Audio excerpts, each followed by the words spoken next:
Prince of Persia, one of the most important and revolutionary franchises in gaming history that became history. The one Ubisoft forgot about for a long time, as the last game we had was long ago.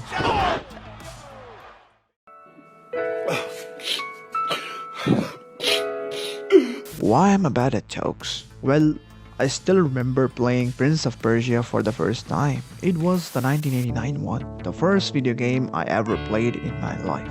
The thing that got me into gaming. The graphics were awesome to me and the animations were crisp. I didn't have that much exposure at the time with other games, but still, when you compare it to the other games at the time, it was really great. And wanna know why? All because of one guy, Jordan Mechner. Yep, this guy, one of the best people to ever step foot on earth when it comes to games and art. This guy made his own game for Apple II when he was in university. The game was Karateka. It was an archetype fighting game. It was one of the first games to use cinematic storytelling and rotoscope animation. Rotoscope. Professor Utonium accidentally added an extra ingredient to the concoction, Chemical X.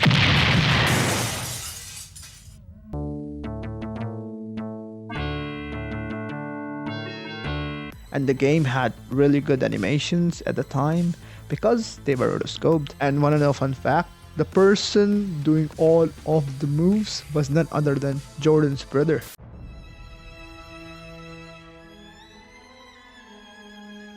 So the game's story is pretty simple.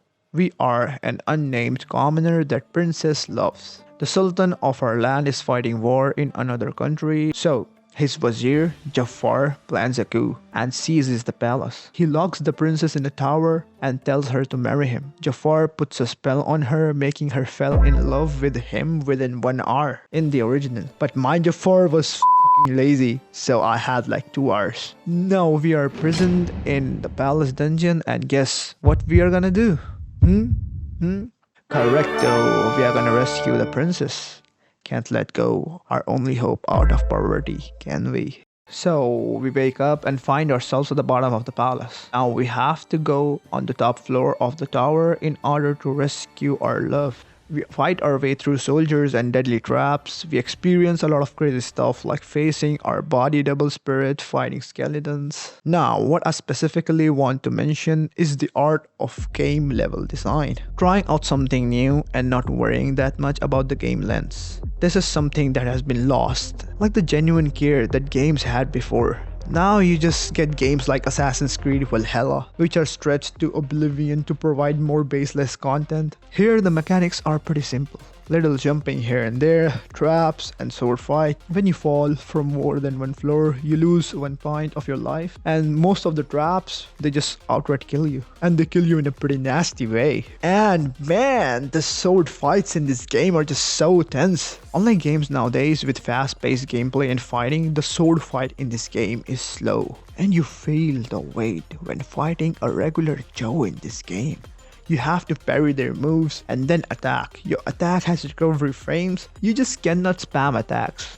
You cannot. The game has like 12 stages overall, but the way they connected all the levels and integrated it in the lore is actually pretty mind-blowing. Now if you don't know how they did it, let me tell you. Stairs. Whenever you are at the end of the stage, you have to go upstairs to go 1 floor above, aka the next level. All levels have only 1 checkpoint at the start, which means whenever you die, you will respawn at the start of the stage you are on. So basically, you don't need to worry about dying and starting the game all over again.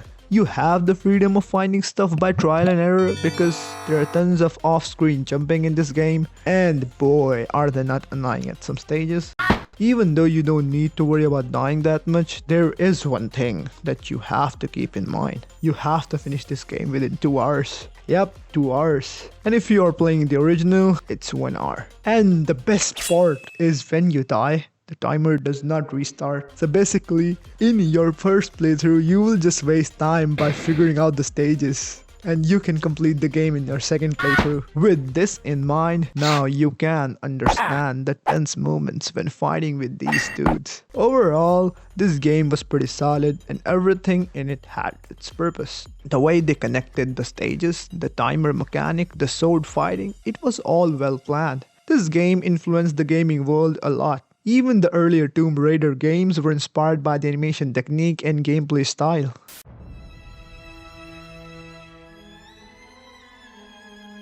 So, no matter in which era you are, what will always be a universal truth is that if something sells well, you gotta milk it, even if the original person behind it is not present.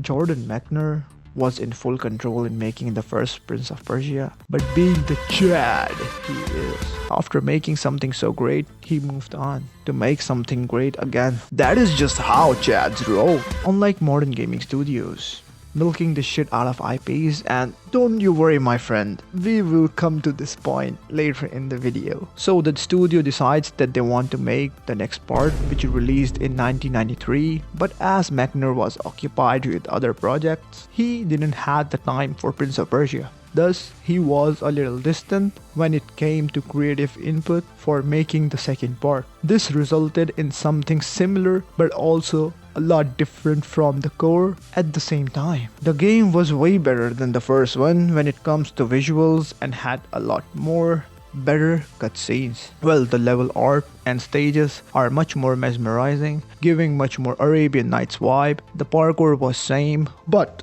and this is a big but, they changed the sword fighting and cranked up the absurdness of the stages. This game was much more like a rage game. So if you are mentally disturbed enough to have already played Getting Over It, here you go now, another game to get you one step closer to being insane. Enough bitching about level design, now time to bitch about sword fighting. In the game, remember how the sword fighting was really intense, held some great weight when fighting the average guard? It's all gone now. In this part, Prince is supposed to be a better fighter, so we are facing 3 to 4 enemies at a time, and fighting is just there. It is as easy as it can be. Now you can just spam attacks and kill those eagle-headed soldiers. In the previous game, the fighting held more weight. Even though the fighting mechanic is still the same, it doesn't have that level of suspense or seriousness that the first had. I hope that those are hats, because there ain't no way Prince is strong enough to kill real eagle-headed Joes. There are more fantasy elements in this game, like flying carpet. Just before, if you're thinking about Aladdin, yup. This was after Aladdin. Flying horses, flying heads, a lady guiding us in our dreams. They went towards more Arabian fantasy direction, which I loved it for. These elements made the game more unique and gave the game more adventurous theme, which helps the game tremendously. If I am playing the game, of course, I want to know what it throws at me next. What wonders will I see? The storytelling in this game is a big improvement. Now you have paneled cutscenes in between the game, and they are much more detailed. They show the plot happening as you cross the stages. Now let's talk about the behemoth story it has, which is much more like the making of Powerpuff Girls. Bunch of chemicals thrown together. To be honest, it is just a spaghetti of a lot of different ideas thrown together. The story starts with seeing that Jafar is alive. He magically has taken our form and transforms us into some random beggar. So we are forced out of our palace and then kingdom. Jafar then dethrones the sultan and prisons the princess. Now we have a time limit in this game. This time Jafar has put a spell on the princess which will kill her. Now, why do you want to kill the princess by a spell if you are already disguised as a prince? Why do you want to go through all the additional tension? Why not just do some Mortal Kombat finishers while she's busy picking up the flowers or something and be done with it?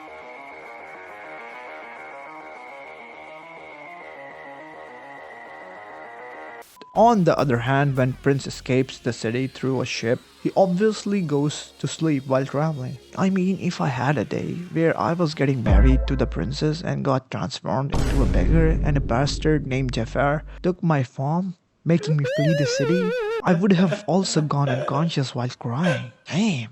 While Prince was sleeping, he sees the visions of an old woman calling Prince to come to her. Then our ship gets struck by lightning due to Jafar's spell. At this point, he might just be a level 12 wizard from Clash of Clans. We then find ourselves on the shore of an island and go through tons of stuff. Then a magic carpet takes us to a woman calling us. When we get to her, we get to know what? Option A. She is a rival of Jafar and wants to take revenge through us. Option B. She wants Prince to subscribe to this channel. Option C. She is an evil witch willing to help us for a cost. Option D. She is just retarded. Well, the correct option is B. She wants Prince to subscribe to this channel. Why am I bad at jokes? Jokes aside, we get to know that she is Prince's mother. And we come from a royal bloodline destroyed by the army of darkness, which means we are Prince for real. She also tells us that she and our father sacrificed themselves to save us. She then gives us our father's sword and asks us to revenge them. Now the best part is that after mentioning all of that stuff, nothing happens. We ride a flying horse to go to a temple to get a power up, since in the first part our shadow got separated from us and we had to get it back. Turns out now we can control our shadow, and then we separate our shadow from the body and we jump into this flame as the shadow, thus getting both shadow and flame, justifying the title.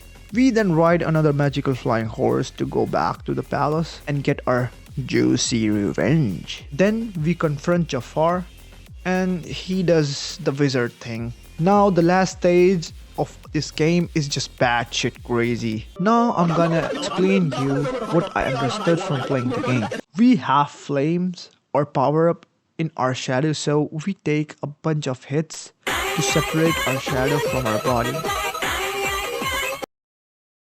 And then we destroy a lot of our body doubles. Then we chase the last body double, and when we kill the last body double, Jafar gets burned alive. I don't know why, but the last stage was giving me Enter the Dragon vibes. The whole Army of Darkness subplot goes nowhere. I think they were setting this up for another sequel which never came. Well, in the end, due to Jafar dying, his spell breaks and then we fly away with the princess on yup, you guessed it, a flying horse. In short, they could have made a much better story.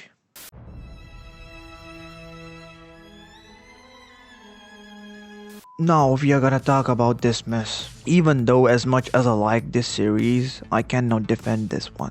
This time Red Orb, a division of Broderbund, the publisher behind the previous two Prince of Persia, decides that they wanna make a new Prince of Persia with the power of 3D in their hand.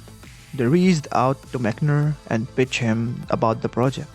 Mechner agrees, but this time he was even more distant when it came to planning and production compared to the development of Prince of Persia Shadow and Flame. The studio's main objective was to make the whole game in 3D, along with keeping the slow-paced essence of the original Prince of Persia. And you guys can already guess that slow-paced parkour sword fight game in 3D does sound disastrous.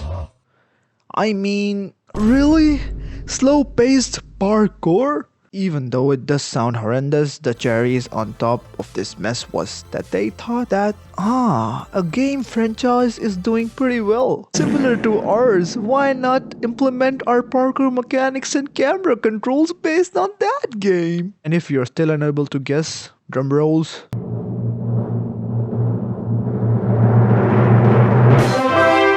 It was none other than the Tomb Raider, which in my opinion made things worse. Even after so many years, I still ask who designed these characters because they look bad. And I mean really bad. You can argue that it was just the starting of 3D games, but let me remind you that I am not talking about the graphics. I'm talking about proportions. Apart from all that, the sword fighting in this game was pretty janky and unresponsive at many times. And if I am correct, I think I am. Correcto.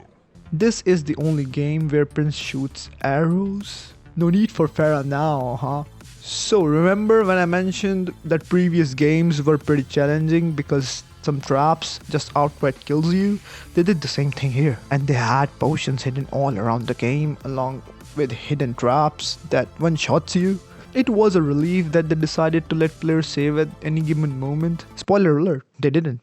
At least in the PC version. You must be thinking that I bitched a lot about this one, and now I will talk about some good qualities of this game. Well, joke's on you. Cause now I'm gonna bitch more about the story of this game. A lot of stuff from the previous game about the Army of Darkness stuff is just scrapped. The story starts by setting up the newlywed prince and princess along with Sultan going to Sultan's brother Hassan's kingdom. Now they're just chilling there when we get to know about the villain of the story, which is Tigress from Kung Fu Panda? So the villain is the nephew of Sultan, son of Asim, Ragnar. Ragnar, if you haven't noticed, is half tiger, half human. And for the sake of the plot, Sultan vowed to marry his daughter to Ragnar before Prince was even in the equation, and he broke the vow when he let Princess marry the prince. Hassan really wanted the marriage to happen so he can also rule his brother's kingdom, so he tries to kill the prince, but ended up killing his own brother, the Sultan. He then accuses Prince for the murder he committed, so the prince had to flee. But in his last moment, the Sultan asked Prince to save the princess. Go. Your fate is with the princess. On the other hand, Ragnar tries to convince Princess to marry him, but fails miserably every single time. Like, bro, she clearly isn't into you. And after all, what is the point of getting married to her if your father got the throne after killing the Sultan anyway? After a lot of failed tries, he was like, Sigma boy, Sigma boy, Sigma boy. The hardcore do understand.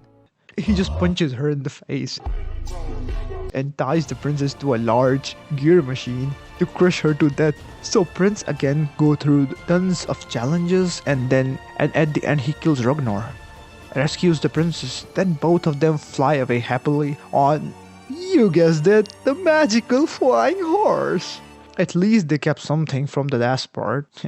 But that is the thing, they just left the whole kingdom in turmoil. No worries about Hassan being the ruler now. Why would you abandon your own people of Babylon and just fly away joking to each other, living happily ever after? Even the devs working on this game didn't got enough time as the game was rushed. Thus, there were tons of bugs in the game and level design was just awful due to not having enough time to optimize the levels for better gameplay. And as you would expect, this game was complete disaster both critically and commercially, leading to Broderbund selling the franchise and then getting dissolved after some years. Even Mechner went into development retirement after seeing the murder of his beloved prince by Red Orb, something he solely created and had a lot of love for. Everybody thought that Prince was done for. After being dormant for a long time, it was time when the stars aligned.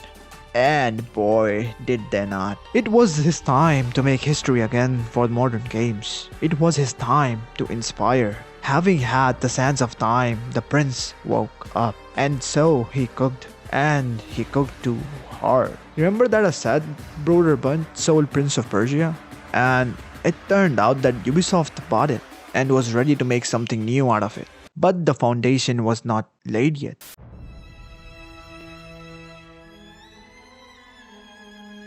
Because Mechner still owns the intellectual property of Prince of Persia. So they still need his agreement to make the game, so Ubisoft created a team full of new members who were ambitious, and those people made some parkour mechanics and basic fighting. When they asked Mechner to review what they had created, Mechner was blown away by the creativity of these people. He was really impressed by the crisp animations and such clever design. And being the phenomenal Chad he is, he requested to be a full creative lead for the game and write a new fresh story. Now we have a new prince. He is young, cocky, and more athletic than ever before.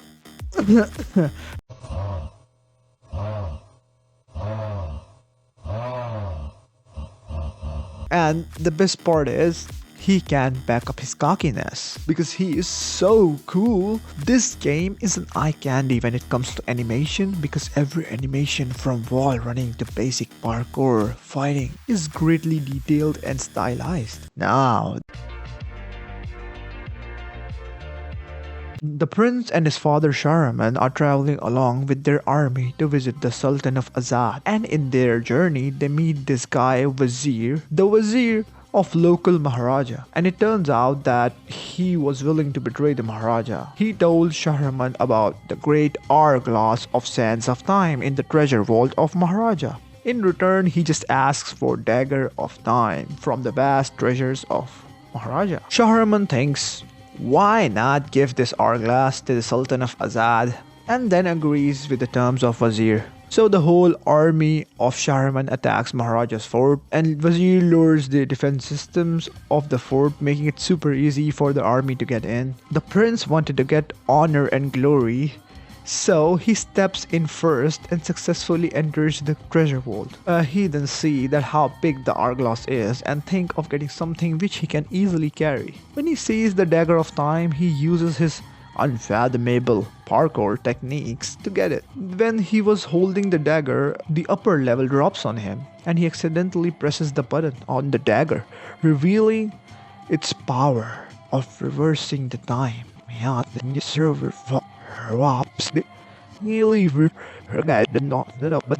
And when Shahraman sees the hourglass, Wazir asks for the dagger, but Shahraman tells him, Psych! That's the wrong number! Prince will have the dagger as a souvenir of his victory. Now Wazir is really pissed. And yeah, they also took Maharaja's daughter, Farah, as a gift to the Sultan. I mean, What? when they reach Azad, Shahraman shows the sands of time to the Sultan. When the Wazir tells them that he knows how to unlock it, he tells the prince to use the dagger of time to unlock the sands of time. And when prince does that, everybody who comes in contact with the sand becomes a sand monster, except Prince, Wazir and Farah.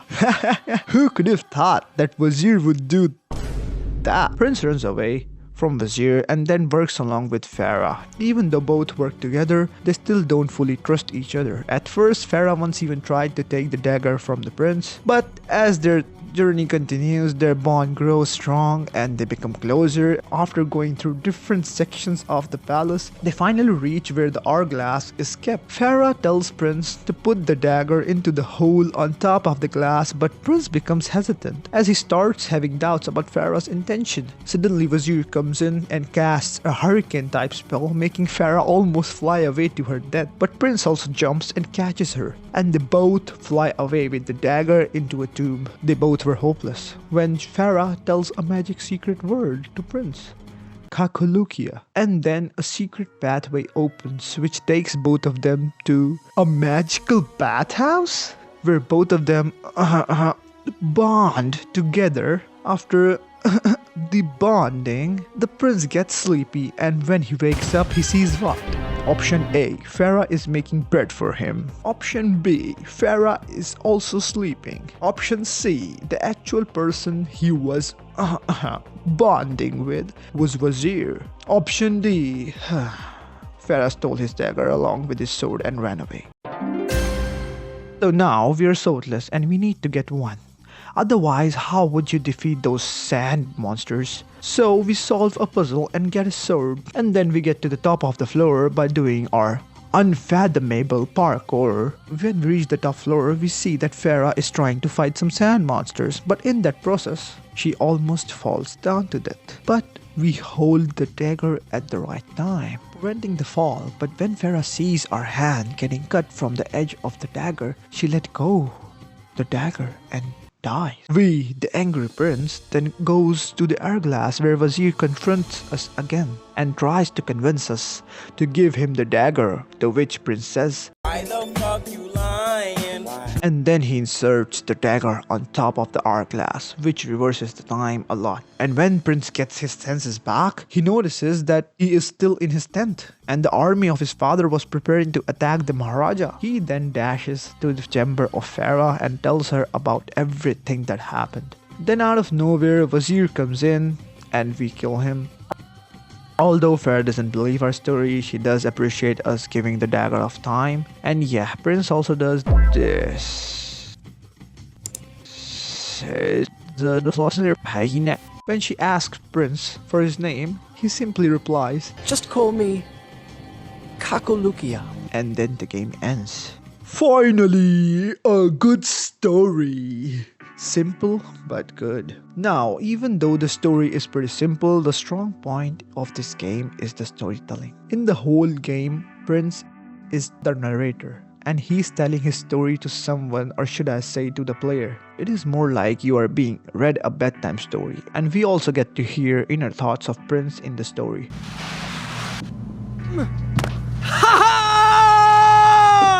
Could marry her.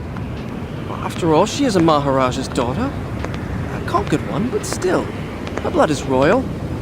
Besides, what better way to tame her insolence? So the game provides information through these two ways. Even when you die in the game, Prince will tell that, That's not right. I didn't fall. Let me start again. as you play the game, you get to know how Prince feels about Farah. At the start, his thoughts are pretty different, questioning the loyalty of Farah and thinking about how he can get this mess solved, as he doesn't know the answer. Later in the game, he was thinking about marrying Farah. He was like, next time I get to see her, I'll ask her to marry me. This does make the story interesting by giving it some depth. Even Farah's dialogues changes as you progress through the game. At first, she doesn't like you staring at her. What are you looking at?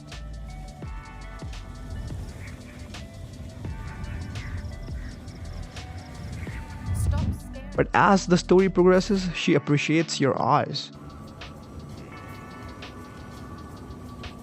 Your eyes. They're green. Are they?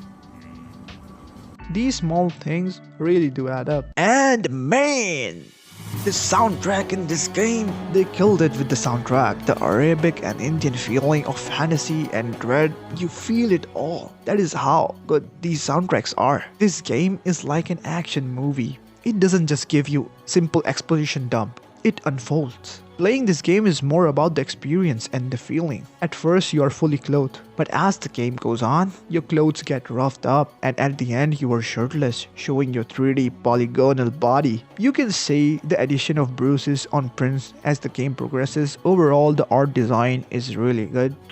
Nice. And there is some reason for the environments being like that, and they really did thought about the levels of the game. You can replenish your health by drinking water, and it can be found in a lot of places in Palace. This adds up real nice as you are doing a lot of things in the game, and healing comes as a natural thing that a person would do, and water is just in the environment. Moreover, there were no traps before, and you activated them with the help of a soldier, and this makes the traps more believable as you don't see the active traps in normal Palace. They did get the sweet spot between the fantasy and the realism. Now,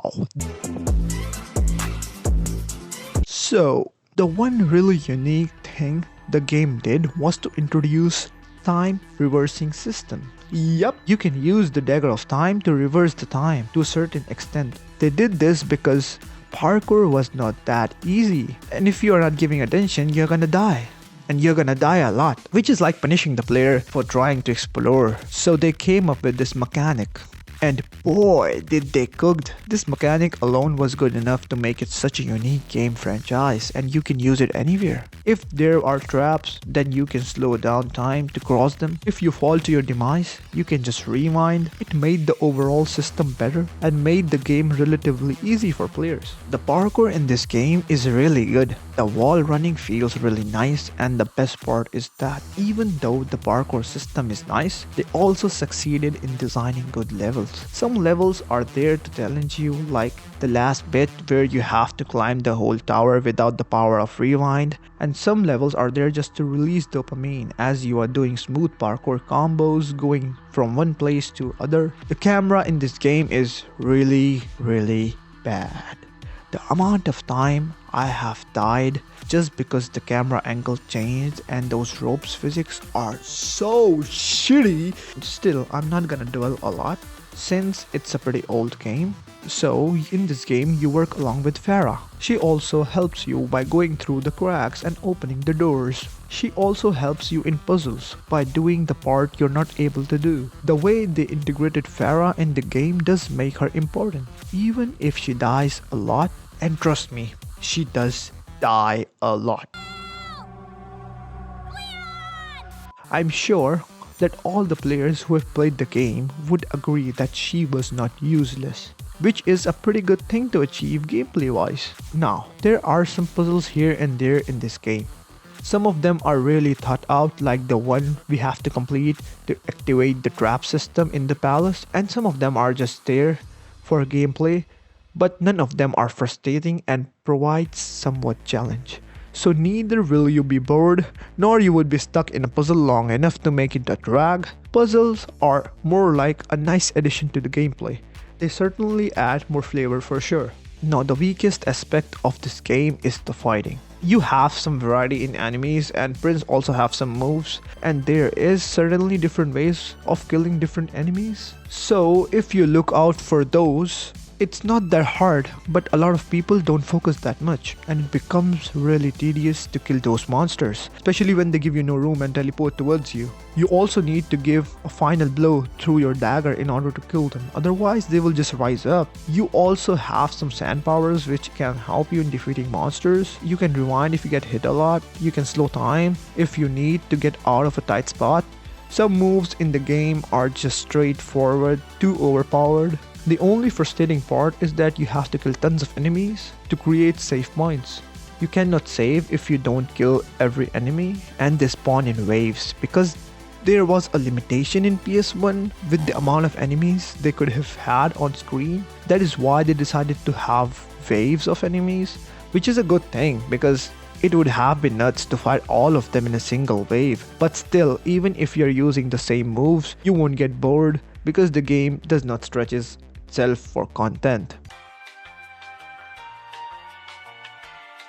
There is only 2 boss fights in this game, and they are pretty dumb and frustrating. The first one is us fighting our father in Sand Monster form. This fight is annoying as hell because if you stay near Farah, she will die a lot. So you gotta stay away from her and fight the monsters. The second boss fight happens with Wazir at the end of the game, which is just there. There's nothing unique. It is just to fill a gap of fighting someone bad at the end. I don't need to say this, but if you still haven't played it, what are you doing? Play it! You don't get a lot of cinematic action movie type games with good gameplay elements. So, play it. After the huge success of Sands of Time, Mechner was satisfied. And then, the Jad passed the mantle to Ubisoft and retired happily. So now, with the OG creator gone and a team of fully new people started working on next Prince of Persia. And what came next, even the prince himself couldn't have imagined.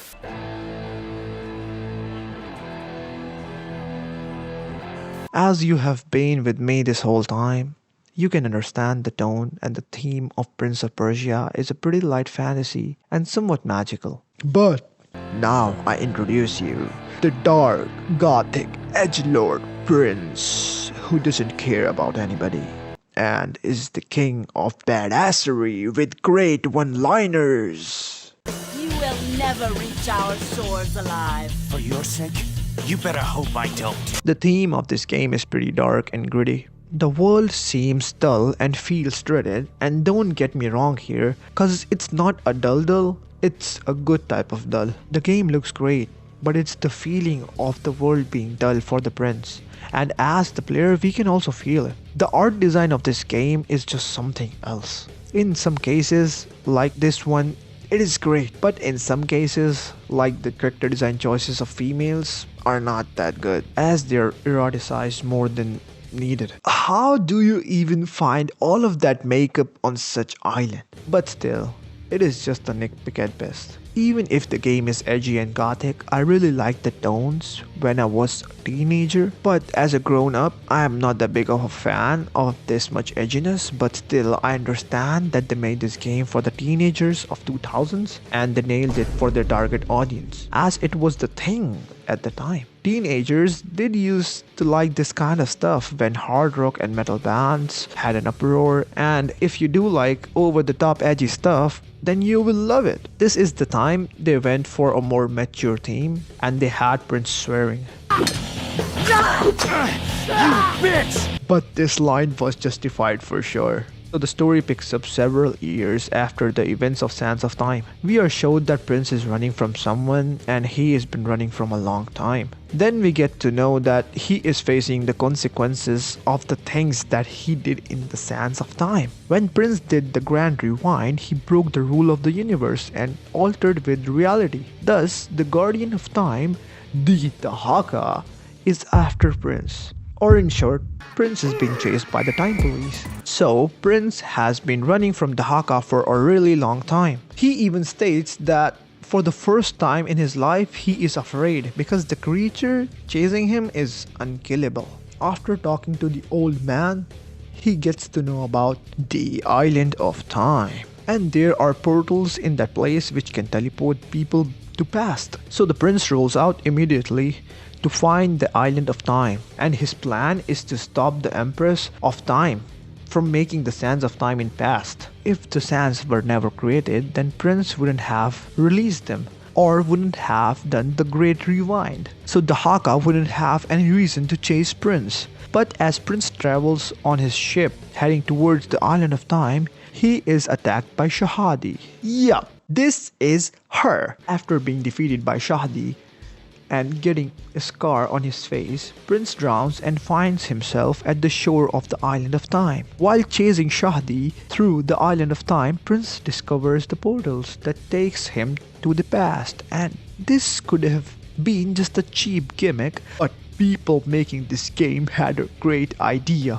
and implemented this sweetly in the gameplay as well. I'm gonna talk more about this later. So, after chasing Shahdi down, Prince meets another woman named Kailina. She was almost killed by Shahdi, but Prince interferes in her killing and we kill Shahdi instead. Kailina then tells us to go away from the island before the Empress kills him, but Prince refuses. We also see a dark looking creature traveling around the Island of Time. When we meet Kailina again, she warns us again, but when she looks at Prince's conviction, she tells him about the Chamber of Empress and how the gate blocking the entrance is opened by a mechanical system, which is impossible to operate in such a short period. But Prince will take any impossible task rather than, being killed by the Dahaka. And then after doing tons of things and being chased by Dahaka a couple of times and getting away from him by using water gates because Dahaka doesn't like crossing water? Dahaka, water, sand, water. So Dahaka is weak against water. Totally makes sense. Prince manages to open the door leading up to the Chamber of Princes, and then we get to know what. Option A. That's it! I have had enough! Enough! You get out! And then we get to know that Kailina is the Empress. And then we get to fight her and kill her. Prince was somewhat happy that he killed her before she made Sands of Time. And then he goes back to the present time, trying to go back to the shore, thinking about getting the day off. And then suddenly Dahaka appears and says, Psych! That's the wrong number! And aggressively starts chasing Prince down. Prince, after a lot of tense moments, manages to lose Dahaka, but then goes into depression, getting to know from the scriptures that killing the Empress created the Sands of Time, and it was in his fate to kill her in the past, to create Sands of Time. But his hopes gets up when he gets to know about the process of becoming a Sand Wraith. By becoming a Sand Wraith, Prince will become a completely different entity, thus allowing him to be at the same place at the same time with his other version. And when we get to the mask and wear it, we get to know that the dark creature that we were seeing traveling through the various parts of the island was none other than another version of us. But the Sand Wraith version gets killed by the Haka, and we witness it as Prince just before we were going to meet and kill the Empress in her chamber. But this time, when we reach there as Sand Wraith, We let the Haka kill the original prince, and when he gets killed the mask gets loose and we become prince again. But now we know that Kalina is the empress. Now the game has two endings. The second ending is the canon ending, but it's also hidden, because you only get the second ending when you unlock all the health upgrades and equip a special sword. In the first non-canon ending, when you confront the Empress, you trick her into going to the present time and then kill her, which means that the sands were created in the present and not in the past, which also means that the story of the first game never happened, because Maharaja never found the sands of time. When you kill the Empress, the Haka comes near you and absorbs the remains of the Empress and takes your medallion of time. Whereas in the second ending, when you trick the Empress into going to the present and confronts her, the Haka steps in. But this time he wants nothing with you because Empress is in the present time. Thus, she does not made sense of time in past, but now the Haka was going to kill the Empress because she was not supposed to be in the present time. But as we unlock a special weapon called the Water Sword, we get the ability to fight the Haka. And then Prince fights the Haka, kills him with the help of Water Sword and Kailina. After defeating the Haka, Prince takes Kailina to Babylon. And then we get to witness one of the most depressing, meaningless sex scenes, and it still haunts me to this day. At the end, I like the story more as it is much more tense, and the way it integrates the story of the first part is just brilliant. And I can also understand the dark tone fits the game really well because the story is also crafted like that. In the first part, you had Farah. Even though frustrating, she did provide a safe feeling for the player because Prince had one partner to help in the draining world of sand monsters. But this game is different because Prince is alone and everybody on the island is trying to kill him, which creates more dread for the player and it adds topping to the overall experience. Many people didn't like this game when it launched because it was totally different from Sands of Time. I just don't get why some people don't have common sense. If you want a similar game to Sands of Time, then why not just play Sands of Time rather than playing a clone? The best things that a sequel can do is to be different from the first rather than being a carbon copy. It is better to get something different, something innovative, than to get the same thing until you're bored of it. The gameplay is way better than the first one. We still have the unfathomable parkour skills. Moreover, we also have some additions on top like wall running using rope. But the best thing they improved upon was combat. And oh boy, isn't it the best thing ever. This time we have tons of new moves to slice our enemies and tons of core to justify the weight of those moves. Now Prince can pick up secondary weapons and he can do different types of combos using our hands. We can also use our environment in combat such as poles or wall to do some really sick moves. This combat is still one of the best seen in games. We also have the time reverse mechanic as before, but this time you cannot reverse as much as you could have in the first game, but it doesn't matter because we also have new sand powers, baby.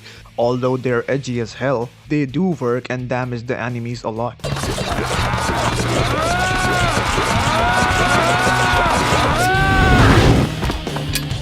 Now when we become the Sand Wraith, we have infinite sands, which really helps in making you feel like an unstoppable force, as you can just spam the sand powers again and again. As the Sand Wraith, your health depletes slowly every second, and you can only replenish it while hydrating yourself.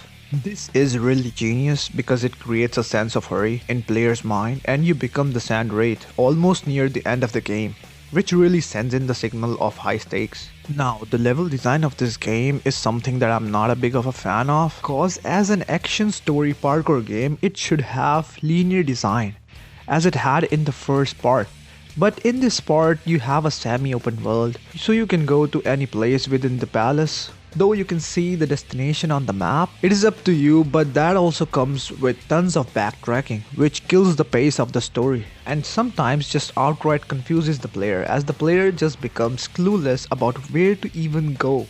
The game does do something really cool, which is letting you travel in both past and present. If you are in present time, the vines have grown all over the palace. The palace is almost in runes, but when you are in past, the balance stands shining in its prime. Sometimes you just cannot go through a level in present time, so you go through it in past. This really adds up a level of depth in both lore and gameplay. You can see what the palace was and what it has been through to be in runes like this. This also makes your level into big puzzles ready to be solved as you figure out which section needs to be done in which time. Games like Dishonored 2 are also praised for doing the same thing. But Prince of Persia did it way before in 2004. Now let's take a moment and talk about the thing some of you were waiting to listen about, the Dahaka chase sequences. So there are some parts in the game where you are just minding your own business in the present time, when suddenly, boom, you notice that Dahaka has found you, and oh boy, would you not, the space around Dahaka literally turns black and white. Talk about aura. When he chases you, you cannot stop because you know that you cannot fight him. It is what I call the Mr. X effect. When there is an unstoppable force chasing you and you cannot fight it, then the tension it creates is massive. The stress induced, even the older version of me can feel it. And the child version of me was terrified when he played this game for the first time. So the Dahaka operates outside the time, which makes him seem phasing or teleporting rather than walking. It is like he skips a second or two while walking. He possesses massive power and doesn't have the brains to use it effectively, and thank God he does not. The only way we get out of the chases is by passing through water gates, because as I mentioned before, the Haka's weakness is water. Everything aside, the thing that puts the seasoning in the game has to be the soundtracks. Oh my god, the soundtracks in this game are amazing. The hard rock playing when the Haka chases you makes you feel badass. Even though you are earning for your life, this game's music makes you feel like you can tank anything in life, no matter what task you have. But other times, it provides the feeling of hopelessness that Prince feels throughout the game. Now the boss fights in this game are just there for the sake of it. Only the final boss fight is good. Other than that, most are just meh. The first one is Shahdi, and there are 2 fights with her. We lose the first one as it is scripted, but we get to defeat her in the second fight. She has some moves, but those moves doesn't make sense at all. I don't know if it's a glitch or is it on purpose, but did she just skip some frames while attacking? Overall, this fight is really easy. You can just parry her every time and attack back. You just have to make enough distance to not to get kicked. But then there is a crow mini-boss who spawns here and there throughout the game. This mini-boss is just annoying as it takes a lot of time to kill. When you defeat it, it will respawn in other location. He is really easy to avoid. It is best to just avoid him altogether and just move on to your current mission. There is another mini-boss, Thra. He is actually quite nice to fight as the fight is unique. You first attack its feet and get him to lose balance, then you climb up to his neck and attack him from above. You can dodge while attacking him, and that is it. Now the most disappointing and nonsensical boss is the Griffin. I mean, why is there even a Griffin there? The attacks of this boss cannot damage you. It is impossible to get damaged by this boss. And if you ever died fighting him, shame on you. Go play Baby Hazel or something. These PC games are not for you.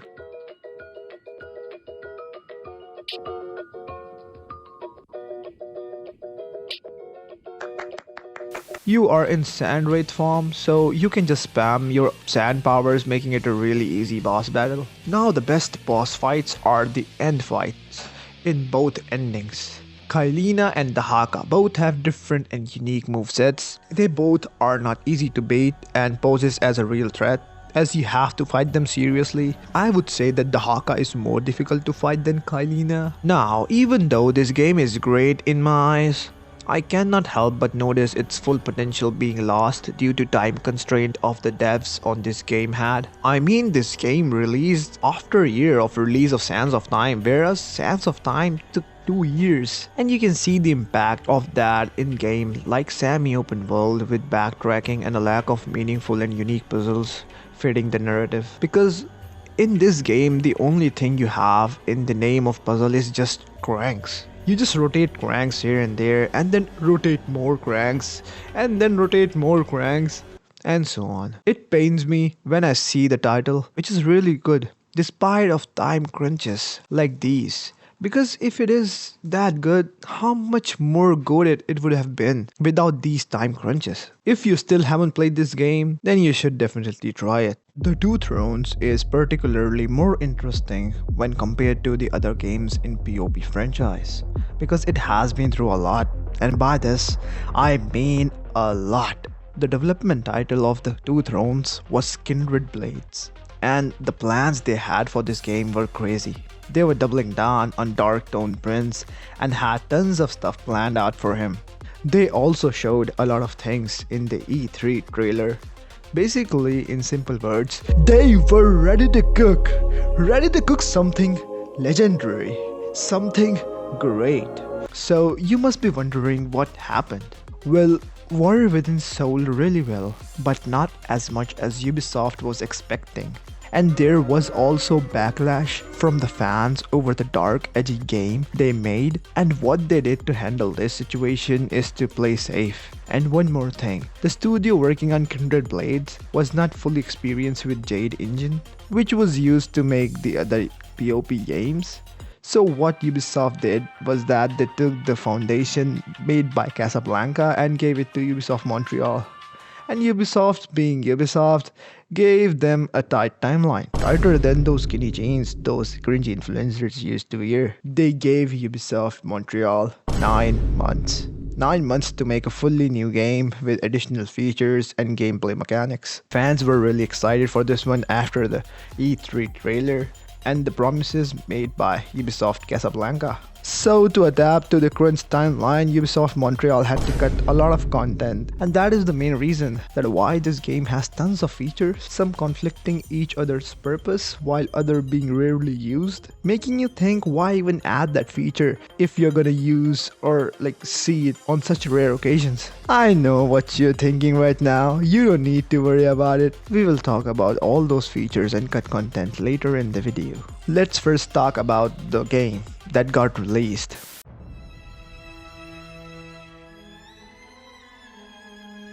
Well, the story starts right after the events of Warrior Within. Prince travels to Babylon with his new girlfriend Kylina, the Empress of Time. I was thinking that how would he introduce her to his father, "Here father, this is my soon-to-be wife. I met her at an island of time. She tried to kill me, but I saved her from an ancient time beast, the same beast who was trying to kill me first for playing with the reality itself by reminding time." It would have been interesting, but Prince never gets to rest. Even in rest, he has to go through this. I will never forget this scene. So Prince reaches the harbor of his city. He is shocked by the burning scenery of his home. He was still in shock when suddenly army of enemies launches a boulder at him. His boat breaks into pieces, with Kylina and Prince being separated. When Prince wakes up, he finds himself at one of the shores of the city, but Kylina was not there. When he tries to find her, guess what happens?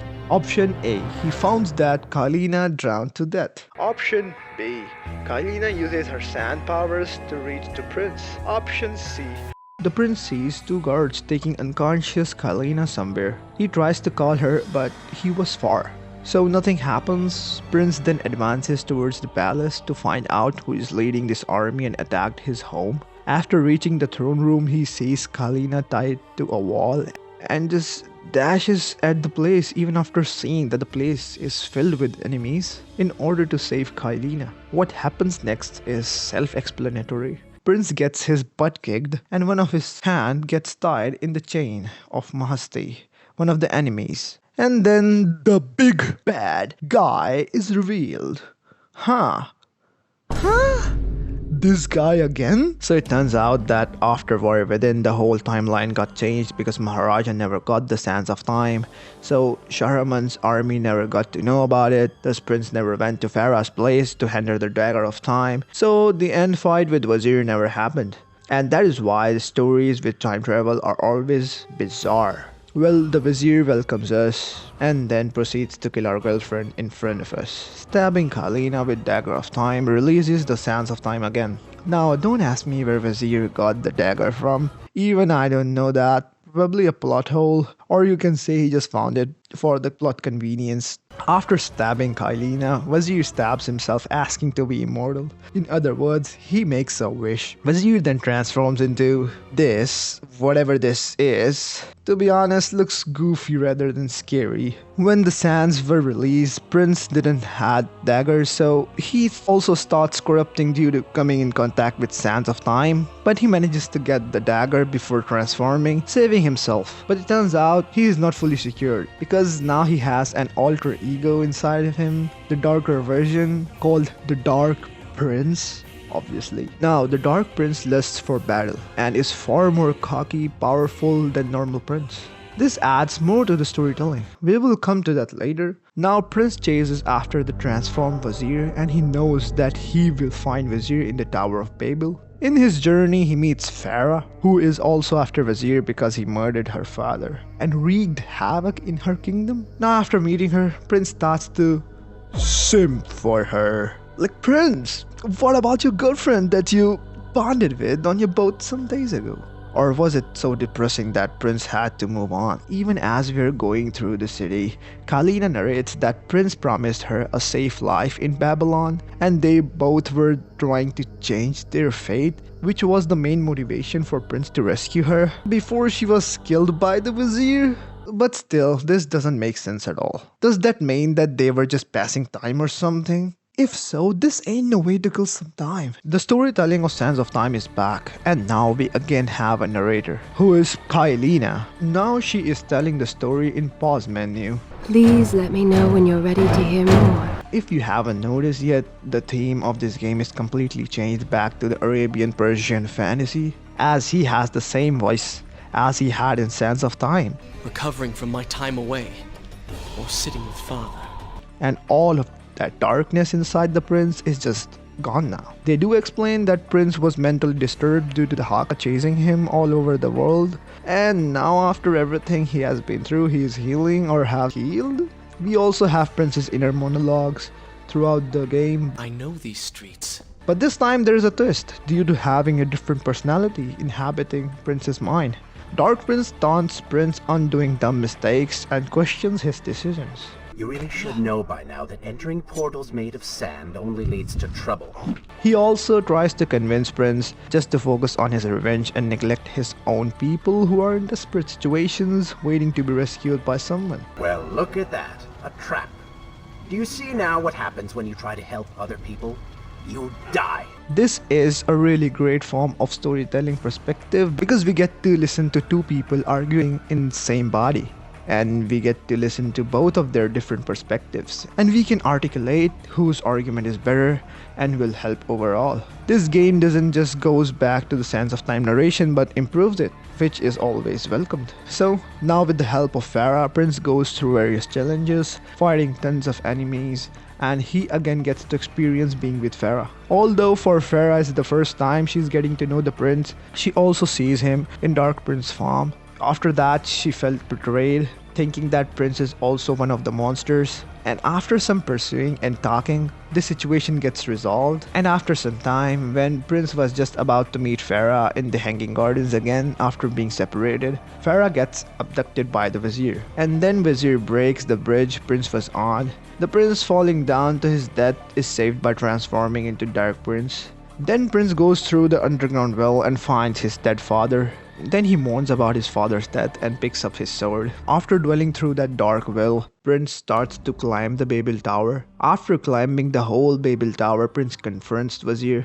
and kills him with the help of the dagger. When Wazir is killed, Sands of Time that was released due to killing Kylina gathers in one place and boom! Kylina is alive again, but in some kind of sand form. And then she takes Prince's dagger and frees his hand from the chain. That shit gotta hurt, bro. That shit gotta hurt. And then she yaps about not being made for this world and will find her own place somewhere else. I mean, what? Didn't you wanted to stay with Prince in Babylon? Didn't you guys bonded some days ago? Or that shit was also depressing for her. After she's gone, Dark Prince comes in and whips the prince with his chain, and Prince battles the Dark Prince inside his mind. And after trying to fight the Dark Prince, the solution he finds to defeat him is just he just ignores him. And Dark Prince is like, "Don't ignore me, please." And when everything ends, Farah asks Prince how does he know her name, because she never told him. And then Prince says one of the most iconic lines. Most people think time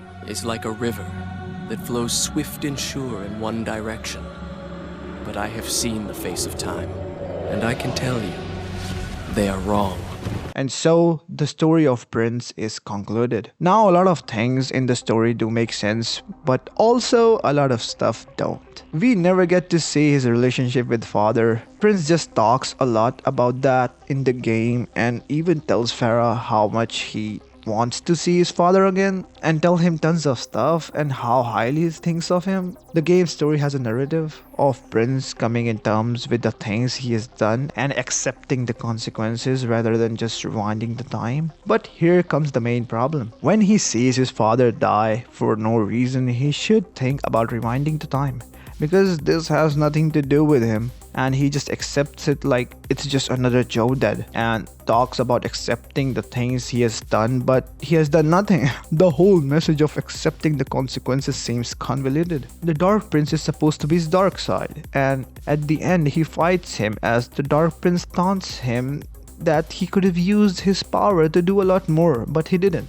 What we have witnessed as of now is Prince only doing selfish, good stuff. In simple words, Prince is a hero, not an anti-hero.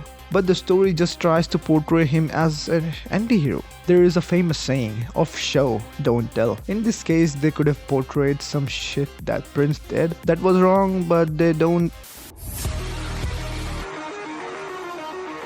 Now, gameplay of this one is really good. But as I mentioned before, some of the features contradict themselves. We still have our unfathomable parkour skills, and they are now even more unfathomable, as you can now shimmy between small gaps, insert daggers and wall plates while wall running, and there are also jump pads, making the parkour much more smoother and adding more variations along with new traps. The game is now linear as it was in Sands of Time. They had like only 9 months to make the game, and fans were not fan of the backtracking in Warrior Within. To be honest, it is way better for a series like Pop to have a linear design rather than having a semi-open world design, because it really helps with the pacing of the game, and game always stays interesting because you're progressing without being stuck or confused in the game about where to go. Being linear really helps Two Thrones and improves the experience of getting to know the story as it unfolds little by little. The soundtrack of this game is good and gives the feel of despair and fantasy, not being too tacky, but it's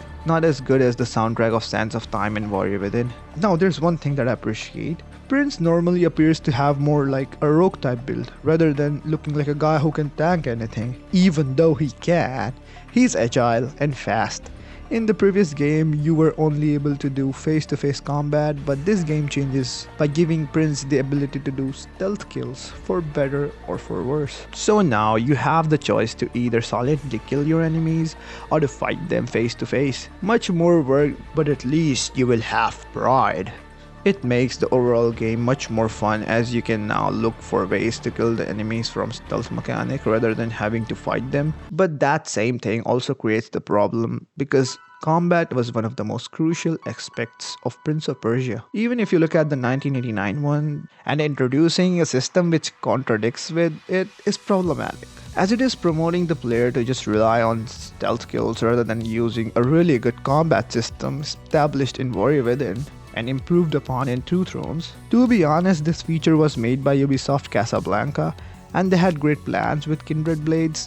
That is why it connects, because a stealth system would make more sense in a semi-open world setting rather than having it in a linear game. Now you also transform into Dark Prince in some stages, and damn, the transformation is so sick. The Dark Prince is a badass because whenever you transform in him, you become unstoppable. Dark Prince have more combos and new attacks because now you can use that whip of yours to whoop the asses of your enemies. And you can also do new parkour moves and can travel to places normal prince could never have dreamt of. But all of this comes at the price of losing your health every single second, which means you are in a constant rush to reach the near water station. Because touching water transforms you back to normal. The mechanic is same as the Sand Wraith one from Warrior Within, but now you can replenish your health by absorbing sands. You also have sand powers, but to be honest, you're rarely gonna use them in this game. There are sand portals which you destroy, and in the cutscene where these portals are first introduced, Wazir is seen teleporting through these portals. You can insert your dagger to destroy them. You get a new power or unlock a new sand tank, but that is it. And then there is a dialogue that Prince says about entering the portals, which I think was cut in final game, but they forgot to remove the dialogue. You really should know by now that entering portals made of sand only leads to trouble. I will simply have to resort to a more traditional form of transport. There is also a lack of variety in enemies. In this game, some of the enemies are just reskinned and they attack the same. The only difference is in the speed kills, which is different for every enemy. And in the cinematic cutscene, in the game you can see that there were going to be more enemies, but it's a shame that they did not made it to the final cut. Now, the fuck is going on? You dare challenge me? There is a huge improvement in the bosses of the game. Previous games' bosses were meh at best. That is why I really talked about them, but this game is just different because all of the boss fights are different and unique with different phases. Our first boss fight is with Klampa. Look at this guy. Shit looks straight out of Wrong Turn. Yeah, so he is a really big dude, and at first we have to use our parkour skills and quick time events to blind him by popping his eyes one by one, and then we hit him until his health depletes. Now it is a good boss design because it uses all the elements that the game has provided the player, and it is interesting till the end because of the variety of stuff that you do to defeat the boss. Now, if only I could say the same thing about the other one, Mahasti. The fight itself is not that bad, but they just use Shahdi's moveset on this boss. So you were just fighting Shahdi reskinned. But still, the Dark Prince transformation to save the prince and using sand powers to kill her does add up to the experience in a positive way, especially this dialogue. You buy yourself hours at best.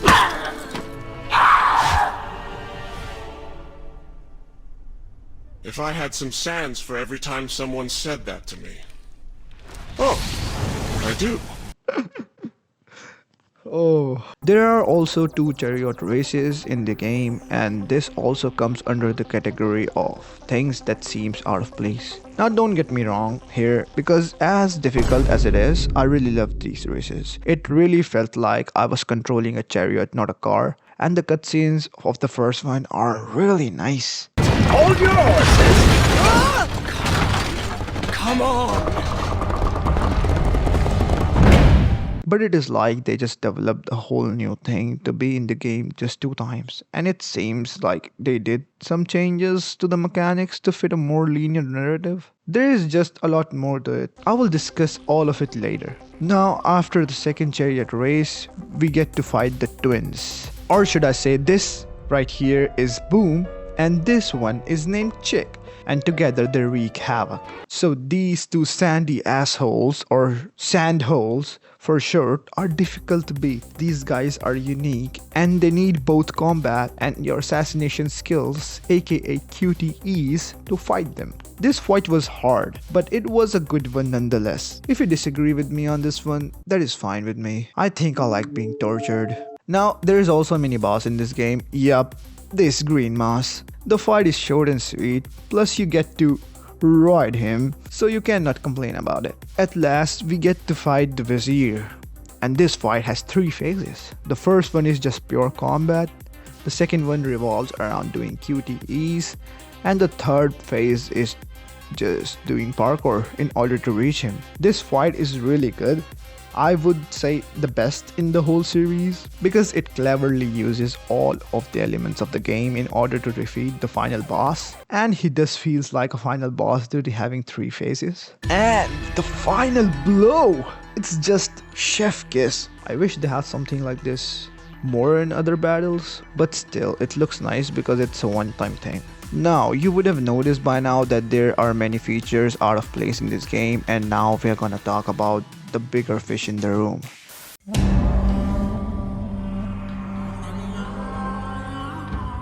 Now, as I mentioned before, the designer of the Kindred Blades was Yanis Malat, and in an interview with IGN he states several things.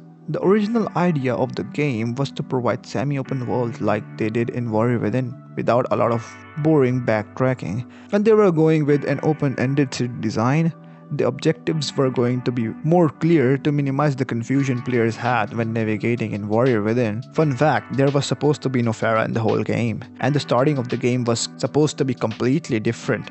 The tone of the game was also going to be darker, with some more emphasis on living with the consequences of Prince's action. Since he won't be able to reverse the time this time, the concept of Dark Prince was also completely different, as he was going to look like this. Yup, not so dark. And Prince was going to use fire to transform into Dark Prince and water to transform back. The article states that, so the prince and his sweetheart returns home, right? Only now to find out that it's in all kinds of fire. Literally, the city is burning to the ground. Nuts, says the swashbuckling hero, but just after he rushes headlong into the streets of his once fair Babylon to help his beloved citizens, he quickly realizes that he has become a stranger. Not even his most loyal subjects recognize him, their greatest champion, and so the adventure begins. Some of the cinematic trailers even showed that Prince was caught and Kylina sacrificed herself, but since the cinematic department was completely different from the game dev department, those cinematics doesn't hold that much valid information. There are tons of rumors from fans and journalists about having a different villain and different endings, but I have already told the things that were planned and didn't make it to the final cut. I will link the official IGN blog in the description about Kindred Blades in case you want to read it yourself. Now, Ubisoft has also released a lot of different Prince of Persia games for different consoles, handhelds, but you should not bother with most of those because they're just waste of time and really bad products. Now, Ubisoft has also released PSP ports for Warrior Within and The Two Thrones. These were low-resolution, full-version games optimized to run on smaller devices. Still, it is not that optimized, and you will have some really large load times. So, you must be wondering, why release it again on PSP? The main thing is that PSP versions of both games have additional stages. Revelations have some more additional parkour-based stages, which, if you think, were added because fans were complaining about the lack of parkour stages like there were in Sands of Time. Pure parkour stages like Sands of Time are always welcomed, but it doesn't work in a game like Warrior Within because these stages makes the overall game bad. They heavily increases the backtracking time and feels very out of place. So in this case, I would recommend playing Warrior Within only, but on the other hand, in Rival Swords, there is a lot more content to explore. As I mentioned before about the portals in the game, and it seems that the portals content was cut, they added it in Rival Swords. And now we can travel through the portals and there are many stages inside them. These portal stages also adds in some lore about Persian god Zervan and how Vizier has become an incarnation of this god. There is also an artifact spread throughout 3 temples and you have to travel through these portals to get to these temples and destroy these artifacts, making Vizier harmable. You have to complete these mini stages to get those powers. And the chariot races are back, baby! But inaccessible because these stages can only be played in multiplayer. Although these ones are way more tougher than the ones we have in the game, all of this additional stuff really adds a nice flavor to the overall game. But the assets and the textures used to make these stages are really weird and doesn't fit the game's style at all, which is a real shame. I can understand that these stages were specifically made for PSP, that is why they look so bad, but they should have added these in actual game rather than the PSP port.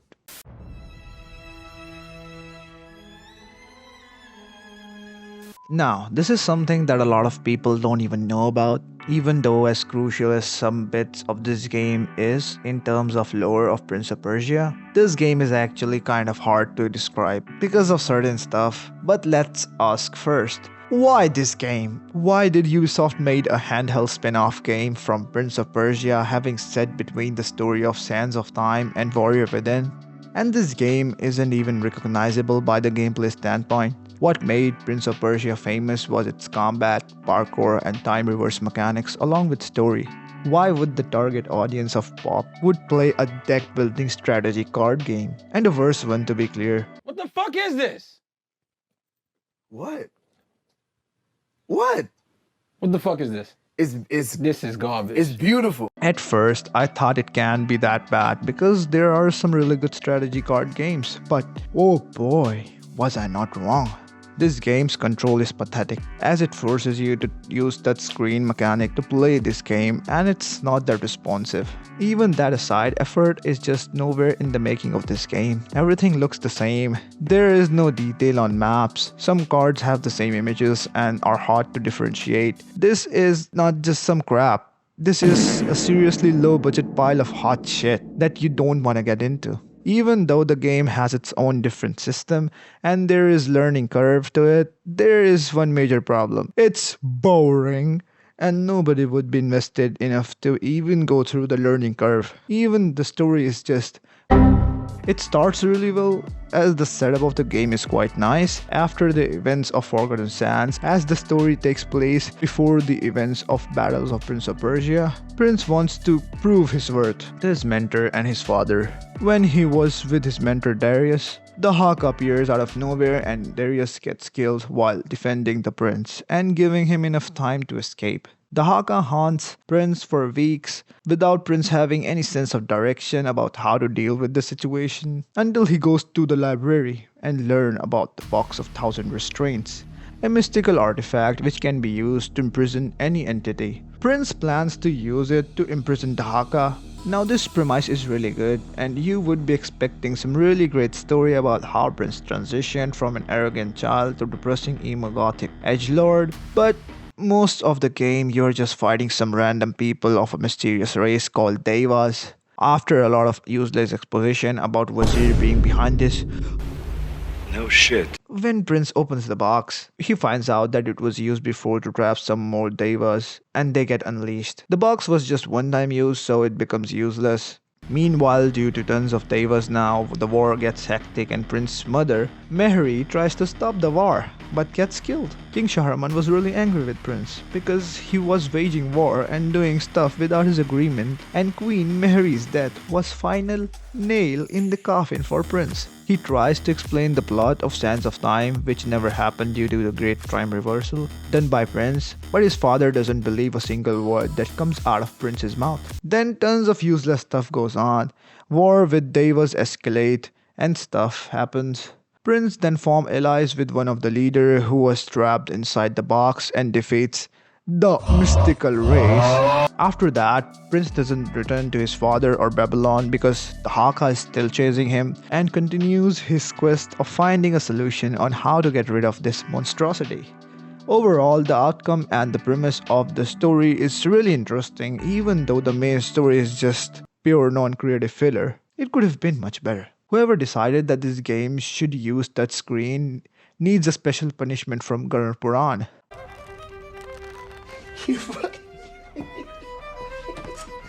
Overall, this one is an easy pass, and you should avoid touching it. Now, you would be thinking that Sands of Time trilogy has been successful both critically and commercially, even though the sales of Warrior Within and Two Thrones were not as much as Sands of Time.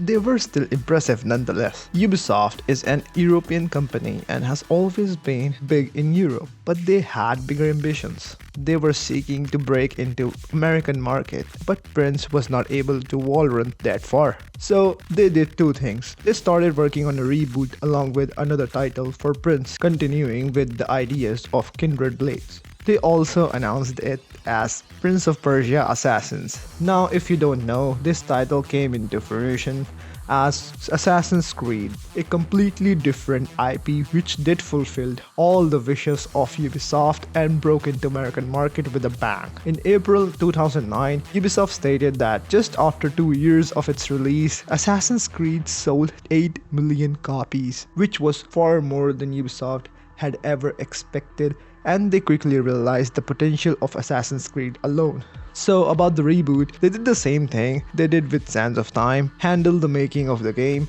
to a bunch of newcomers with crazy new ideas and let them cook without interfering. And what came next was something nobody expected again. The thing that I really like about the old Ubisoft is that they are not hesitant to make big changes in order to test out and push new boundaries, which is the best thing a studio can do. Even though currently they milk their franchises and they milk the soul out of them, but whenever that old part of Ubi wakes up, they really do cook something different, something good.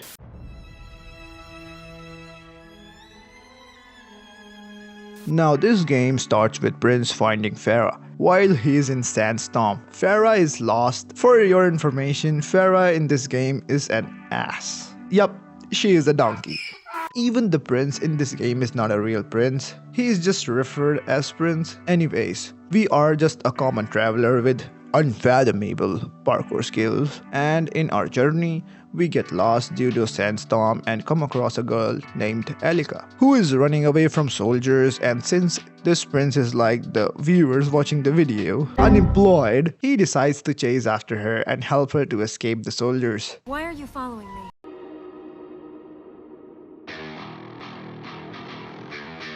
And it turns out that Elika is the princess of the land Prince is standing on right now, and she is running from her father. Daddy issues. Prince then gets to know that Elika possesses a special power of light. After helping her, they both go to a giant tree temple, and we get to see more exposition dumped by Elika's father about how she's gonna die and how much he loves her and is willing to sacrifice anything to save her. There is a really important tree in the center of the temple, the Tree of Life, where a monstrosity named Ahriman resides. And you can obviously guess what happens next. Option A. Prince waters the Tree of Life and gets a superpower. Option B. Prince pees at the tree, making Ahriman wet. Option C.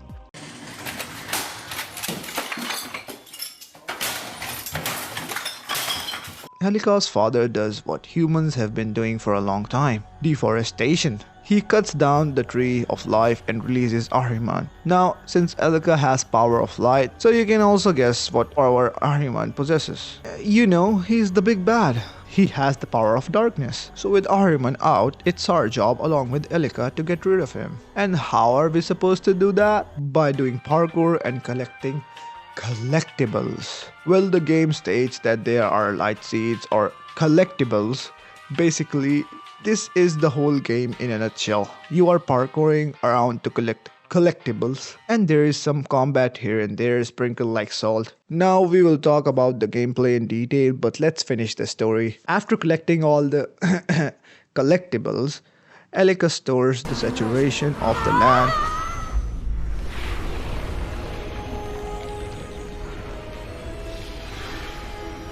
And then we get to the main tree temple where we fight Ahriman, and then after weakening him we plant the Tree of Life again, imprisoning Ahriman, and one little detail, Elika dies.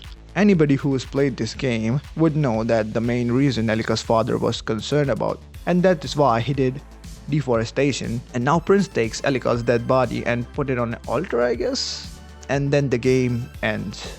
Psych! That's the wrong number! It turns out Prince is not happy with Elika being dead, so he does what Elika's father did at the start. Why does this tree has to suffer this much? Is nobody concerned about vegan food? And then Prince walks, taking Elika with her while the world is doomed by Ahriman roaming free. Well, this ending had a lot of backlash from players, as it should, that Ubisoft had to release a DLC for damage control, but it fails miserably, because in DLC there's a little bit more gameplay and they show how Elika is mad at Prince for what he did, and then at the end she goes away in the quest of finding her own people and get help from them in order to defeat our tree villain. In the end, after all of that, Prince is still single, us bro us. So after hearing all of this, we can say that the story could have been better. A lot more better. As of now, even if you haven't played this game, you would have noticed by now that how freaking good this game looks. I mean, look at this game. And this was released in 2008. This game still holds up in terms of graphics. This game does do something that a lot of big games don't do, stylize the art. Most of the games nowadays just focus on how realistic the graphics are, which is not bad, but no matter how good the graphics are, they're just gonna age. But what does not age is a solid stylized game. Ubi really did spend a lot on the looks of this game, and it does not fail. The game is set on even more ancient time, and all of these elements taken to form the world of this game are taken from ancient Iranian religion. This thus elevates the stake of the story from previous adaptations and goes to the level of gods and sets up on them struggling for power and battling thousands of years ago where Ahriman lost and got trapped. So far into this series, the main thing which always elevated the mood is soundtrack. And man, the soundtrack of this one is so soothing to the ears and fits the tone of game really well. The scenery of this game and seamless parkour along with the soundtrack really sells the environment. Speaking of parkour, the game really does evolve the parkour mechanics of the previous game. It is as fluid as it has ever been, on the same level of Assassin's Creed when it comes to fluidity, and on some levels it even surpasses that, without making the gameplay overly simplistic, so you wouldn't be just holding one button like you do in Assassin's Creed. You have tons of freedom when doing parkour, and it is engaging due to different abilities game gives you along with moves to perform. Since it's a reboot and the whole setting and lore has been changed, unfortunately there is no sense of time, so no more playing with time. So you must be wondering that the game would be too hard and only few handful of skillful players would be able to play it, since you die a lot when doing parkour in Prince of Persia, which was the sole reason to even introduce such system in Sands of Time. So behold, the new system replacing the time reverse mechanic, and I call this system No Time to Die. Yep, you cannot die in this game, never. Even if you are doing parkour and fall into abyss, or you are getting hurt during a fight, because your dagger of time has been replaced by Alika. If you fall doing parkour, she will use her power and take you back to the previous platform you were safely standing on. In battle, she will revive you, and you can also use her powers to do big jumps and access some portal type buttons with special powers to perform parkour abilities like running on wall for a long time with faster speed like Spider-Man, or straight up fly from one button to the other button while maneuvering in the air like Superman. All of this means that you are never gonna encounter a game over screen in the whole game ever, even though it is a little odd and still bugs me because I like suffering, I guess. It is a really neat mechanic which saves the player from frustration and provides the player with more seamless playthrough, as you would get lost in the greatness of parkour mechanics while doing some really sick moves, releasing that sweet dopamine and having fun. It also makes the overall tone of the game casual,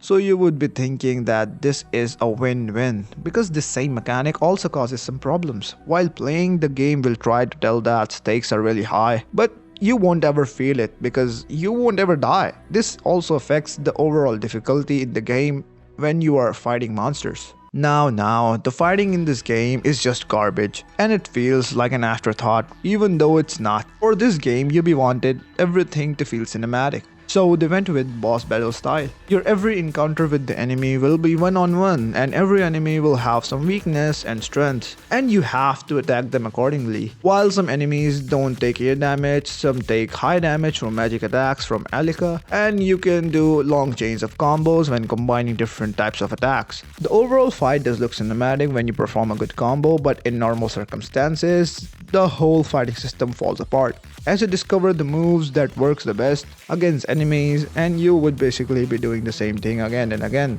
because you will encounter the same types of enemies again and again. making the fighting a chore rather than something to enjoy. Even though every fight seems like a boss fight, there are some bosses in this game. When the game actually starts after Ahriman is released, there are 4 major areas where you have to go while collecting light seeds and saturate them again using Elika's life force. And at the end of each area there is a boss.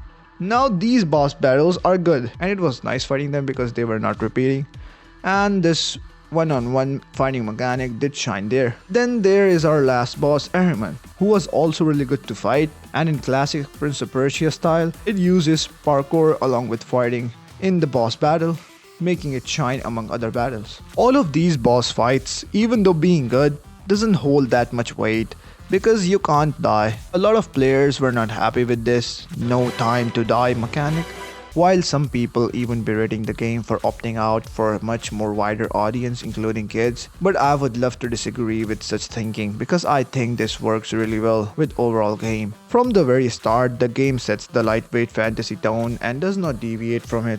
The devs really knew what they were doing and they killed it with everything sinking in together. I think that this game is really good and it shouldn't have released under the name of Prince of Persia because it sets a lot of hopes and expectation for existing Prince of Persia fans, and then they don't get what they were waiting for. It is same as me going to a pizza shop to order a pizza, and the pizza shop has posters of different kinds of pizza and it gets my hopes up. As I'm hungry, I really want to eat it. After waiting for the shop to cook it, I get my order and boom, it's a burger. Now no matter how good the burger is, it won't taste as good to me as it would to someone who came to eat a burger. And all of it happens as I was expecting a pizza whole time. If Ubi would have marketed the game differently or even made a new IP, I think it would have been received in a lot better manner by the players. This game, even though named Prince of Persia, is nothing like its predecessor. The Sands of Time trilogy was action-packed parkour fighting, but this reboot was a soothing game made for relaxation. The target audience of this game was completely different. Those players who play games casually and they want to have fun without being frustrated of dying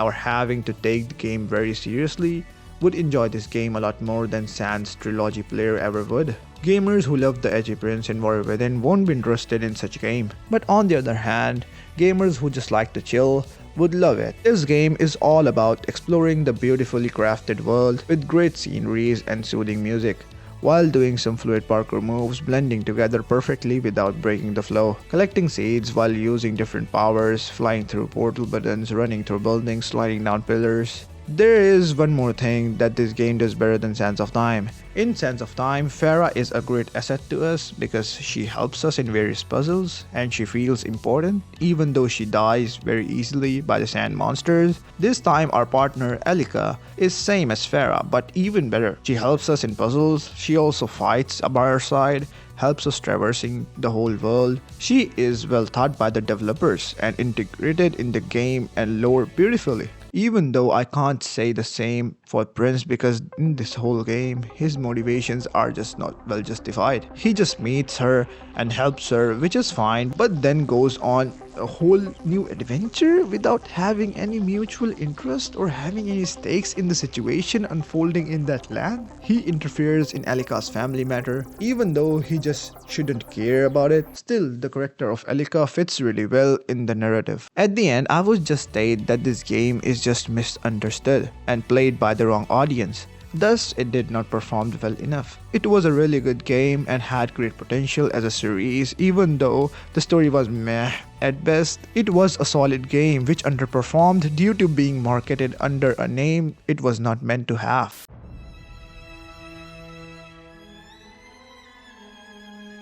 Now there is a lot to say about this one, as this entry in Prince of Persia is a mess. Even though the Prince of Persia reboot did well and was not a failure, they still decided to just forget about the reboot because its sales were comparatively low and decided to make a new game continuing the series. But as you know, even though the ending was a little rough in Two Thrones, it did end in the story of Prince, and there was nothing left to tell. So they decided to set this one between Sands of Time and Warrior Within. So the story picks up after the events of Sands of Time. Prince did earn the honor and glory, but had to reverse it. So right now, he has no honor and glory. his father sends him to his brother Malik's kingdom to learn from him and become a great leader like him. When he reaches his brother's kingdom, he notices that there is a war waged on Malik's kingdom. Prince explains that there is something in the kingdom which they are supposed to protect, and that thing holds a pretty big significance, making the kingdom a huge target for enemy nations. Later, the thing is revealed to be the army of King Solomon. It's so weird that Prince's brother also has a name, Malik, but Malik never says his prince's name, he just does not. So Malik's army loses the battle, and in a desperate attempt to get back all that is lost, Malik plans to release King Solomon's army, even though Prince warns him against doing it, as it is not known if the army can be controlled or not. But when he releases the seal, sand starts flowing from the artifact, and you can guess the rest if you know the story of Sands of Time. Evil army of sand skeletons start coming out of the sand and the suck energy out of the people. The seal gets divided into two segments.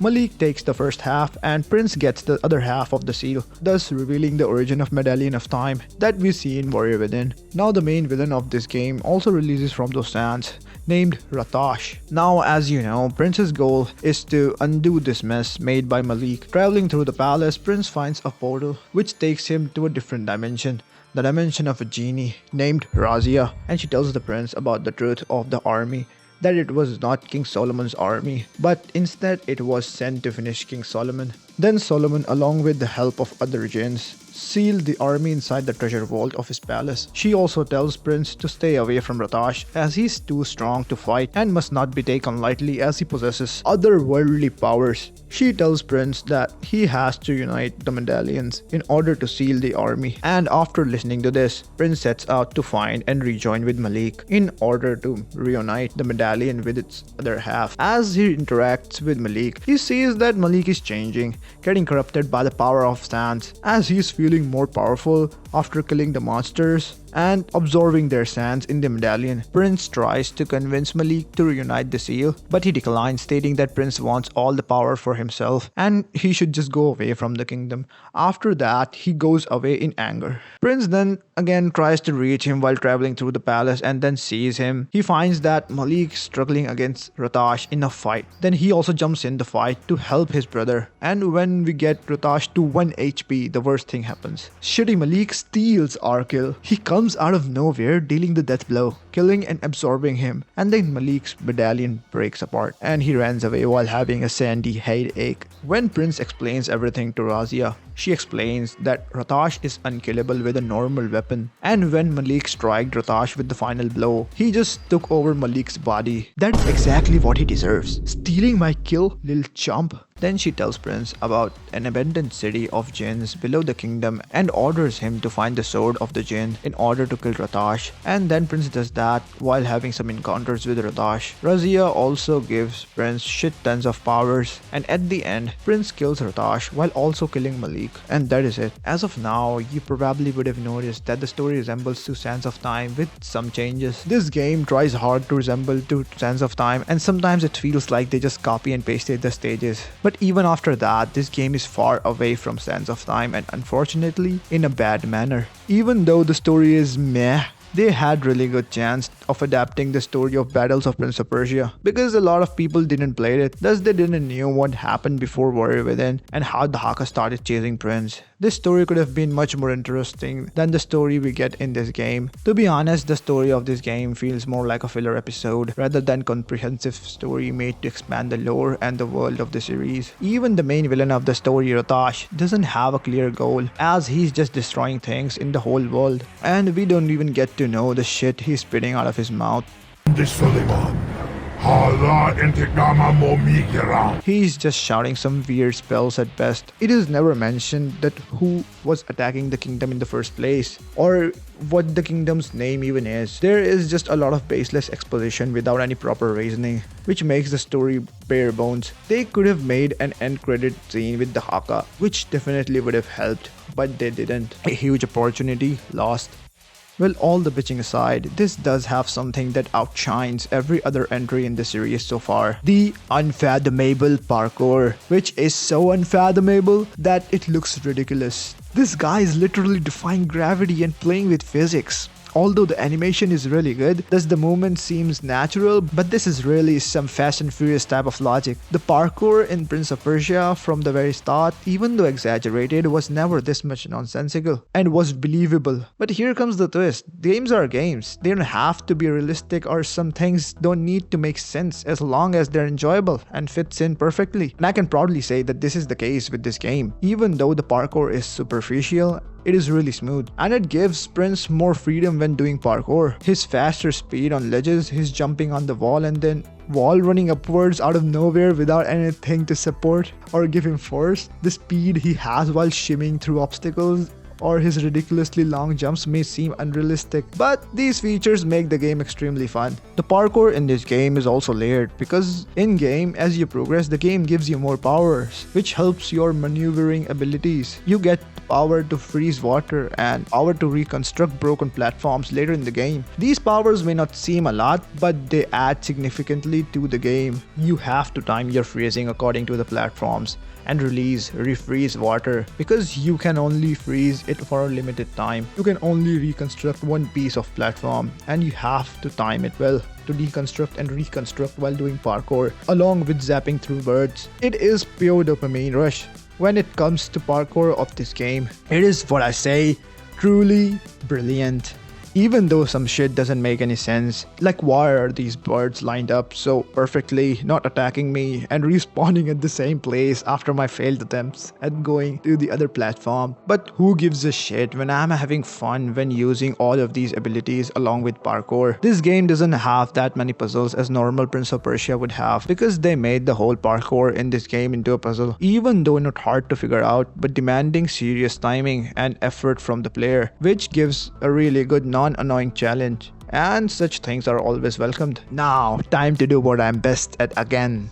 Bitching. Even though the parkour really outshines in this game, there is one major feature which really fucked up the whole game. Combat. This game features one of the most brain-dead combat mechanics, which is just straight up boring. Now you would be asking me, why do I say this? Didn't they develop the really great combat mechanics in the previous game, which was one of the strongest points of the series?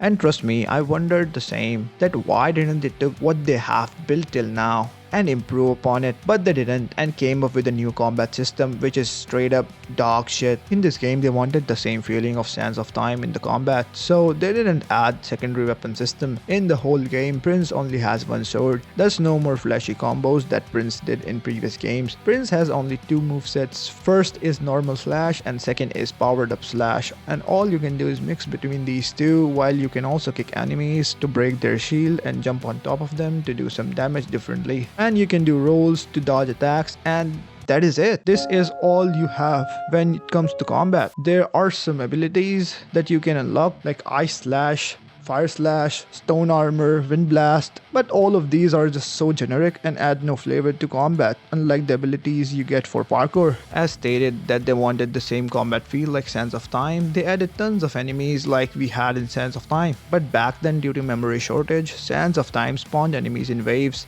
and those enemies were pretty difficult to fight. Even though the waves were due to technical limitations, it did help player to get some relief in between really tough enemies. This system also allowed them to have tough enemies. Trying to implement the same thing, they messed up big. They wanted to flex the capabilities of new engine, so they spawned horde of enemies. But that also means that these enemies cannot be tough, because it will make the game unplayable. So all the enemies in this game are nothing more than flies, and all they can do is flap you a little bit here and there and die after 3 to 4 slashes from your sword. There is a very famous saying that you also must have heard: if you are able to do something, doesn't mean you have to do it.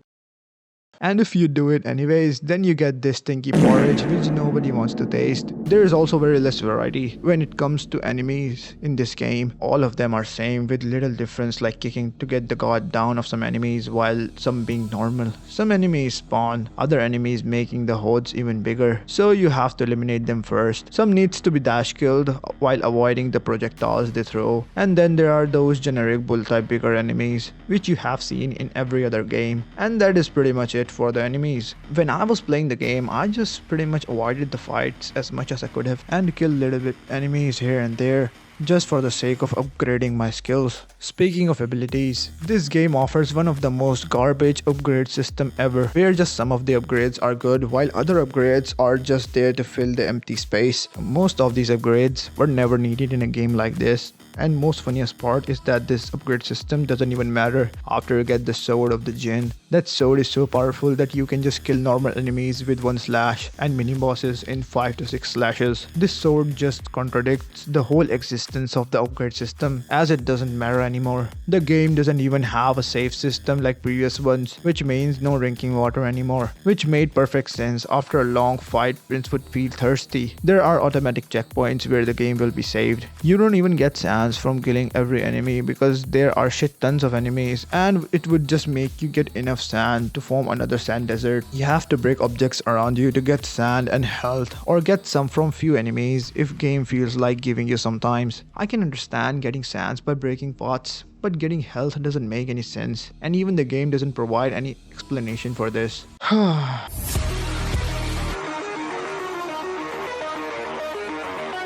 The boss fights in this game are the same as the name of the game, Forgotten. They are mid at best, and you get to fight the same boss with same attacks but with different skin. The only boss fight which is okay is the final fight with Ratash, and this fight is also good because it has parkour segments in between, which are so badass. I mean, look at this whole segment.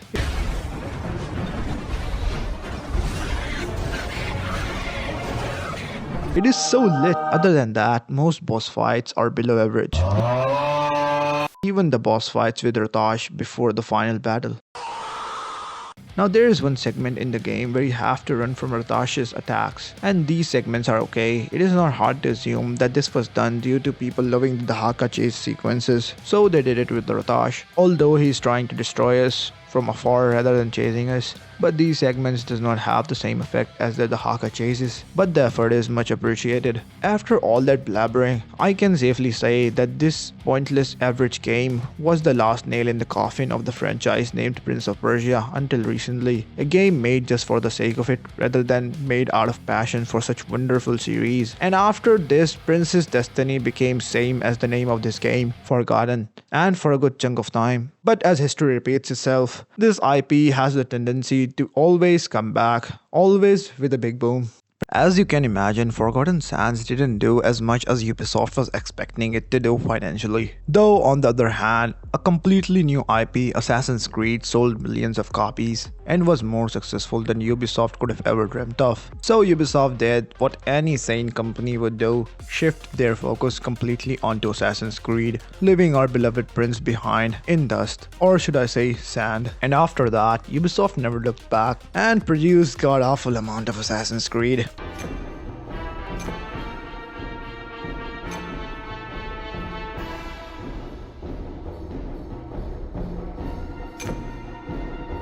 To be honest, most of them were actually pretty great and had everything one could ask for. Great story, great characters, historical people, great combat system, more unfathomable parkour, and a great open world. Why won't it be good?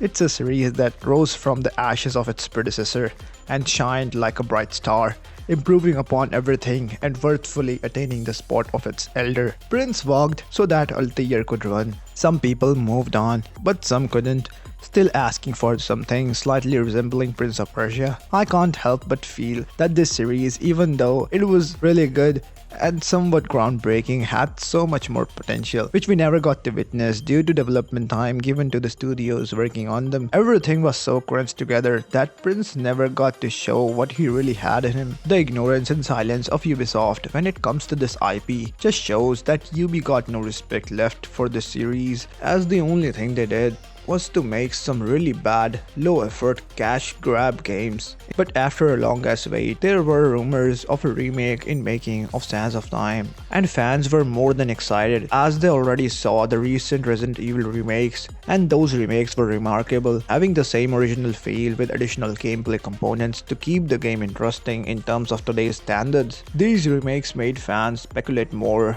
and got their hopes high. There were also rumors of it having additional content and fully reworked mechanics, but little did they know that all of their excitement was going to turn into disappointment. On September 10th, 2020, Ubisoft released the first trailer of remake of Sands of Time.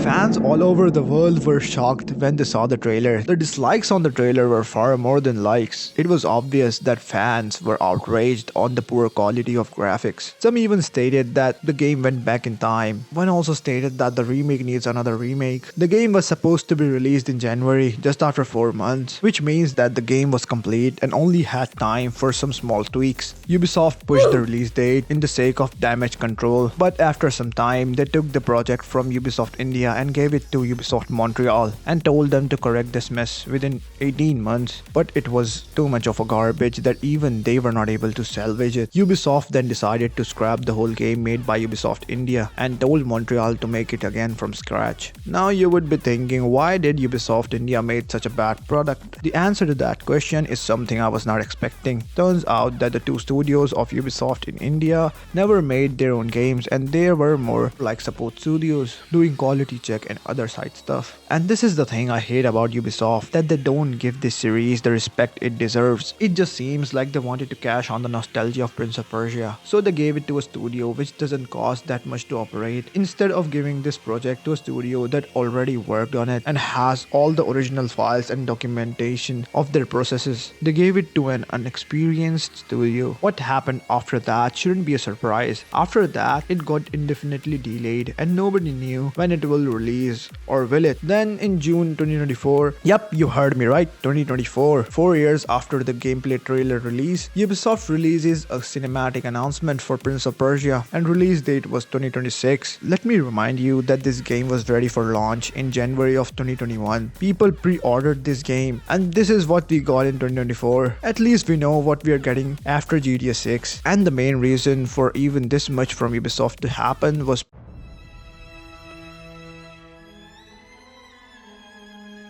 it's 9th of June 2023. Gamers all around the world are ready to watch the Summer Game Fest. The announcer announces the entry of the man behind the games award, Jeff Keighley. Crowd cheers as they're excited about what games are gonna be presented. Jeff starts his speech and starts hyping up the audience. Everybody was waiting for the first reveal. Then a trailer of a hyper-stylized Metroidvania type of game starts streaming, and as a surprise, it was made by Ubisoft. Yet Ubisoft made something unique rather than milking Far Cry or Assassin's Creed. At the time, the reception of the audience was pretty great actually. It was really something that we were not expecting at all. But same can't be said online. People were furious that there is no Prince in Prince of Persia, and there was a big controversy about not presenting Persia and diluting the lore. The main protagonist is a black male with dreadlocks, and there is rap music playing in the background.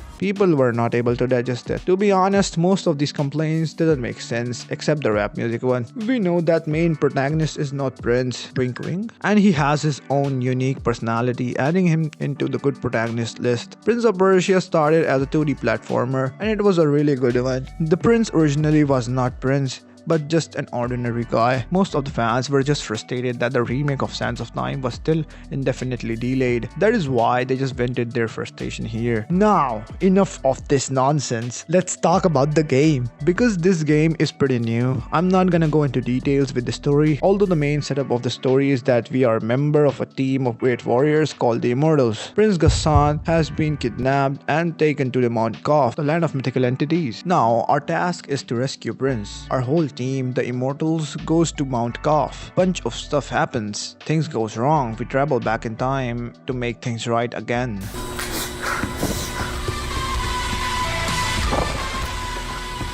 Did you really thought I was not gonna go in this story? So the story starts with ancient Persia, and things are not going well as it is going through a drought. We are Sargon, a handsome strong dude with unfathomable power. We are in a team called Immortals. All the members are really strong. We are loyal servants to the royal family, but one day our mentor Anahita kidnaps Prince Ghassan and takes him to Mount Kaf in order to gain power from Simurgh, the biggest deity in Persian myth, a bird-like creature. Sargon along with other immortals immortals are tasked to rescue Prince Ghassan. We go to Mount Kaf and it is supposed to be this mystical, beautiful place, but when we get there, we see that the time is heavily distorted on Mount Kaf. People are experiencing time differently. Some people who were sent just one day before are long dead because they experienced years in just one night, while others experienced it differently. Immortals split up in order to find Ghassan, and just when we find Anahita with Prince, our team leader Varham shows up and kills Prince Ghassan, and he reveals about his plan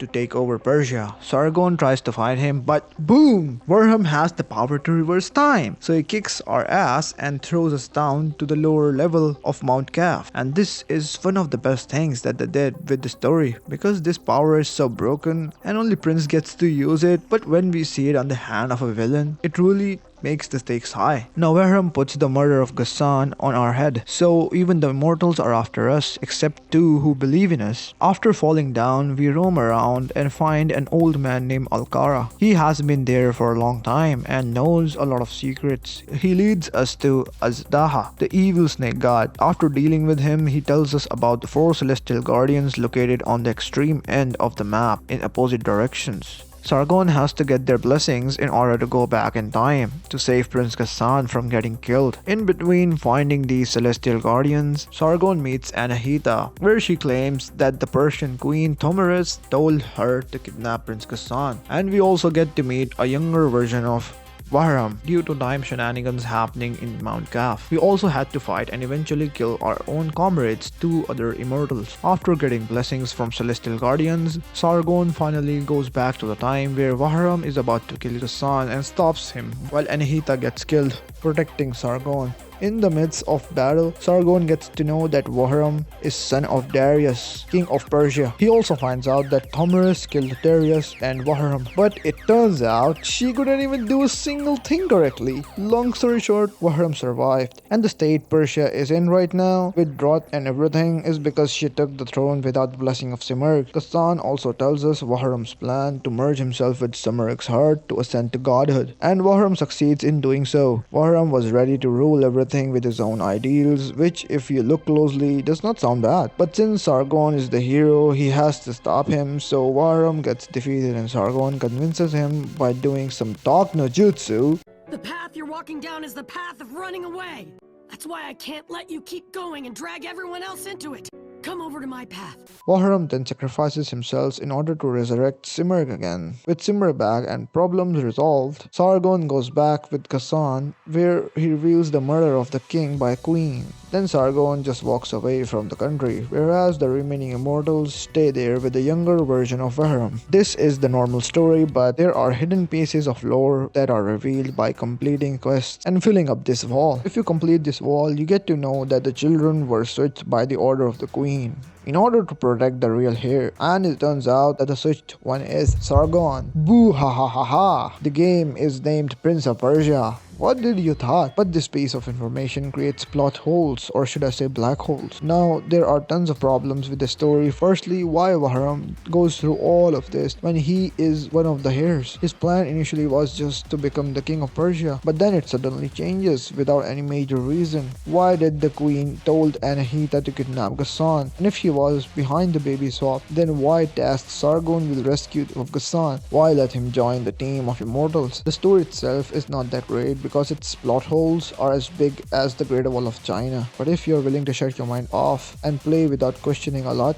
it is enjoyable. The twist in the story for sure will blow your mind. But what stands out the most in terms of story is the presentation. It is not hard to notice the amount of work put in by Ubisoft Montpellier. The way the story is presented via cutscenes and full-on cinematic shots adds a lot of flavor in the game. This game also has tons of NPCs giving you quests, nothing to bitch about because all of them are actually implemented quite nicely in the game. Speaking of the world, the lore, the Persian lore. Even though the Prince of Persia story always has been on the positive side, what they have never delved into was the Persian myths. But this game does that, and it does that quite well. A lot of stuff in this game, like the bird feather and blacksmith, is inspired by Persian gods. Even the Mount Kaf holds a significant value in Persian myth, where Jinn lives. There are hidden side quests revealing crucial information about the plot and Persian lore, and all of this is done perfectly. But what hurts my heart is all of this being insignificant in the actual story and not integrating properly. Like there are some actual parts that contradicts the story and characters' motivation. If you want to know more, you can just play the game and explore more. The more you explore, the more you feel great about the lore. The more you get to know the contradictions. Even though The Lost Crown does looks like a 2D Metroidvania with some 3D elements, it's unique from all the other games in the same genre. I would say that this is the upgrade in the genre. Now you would think why?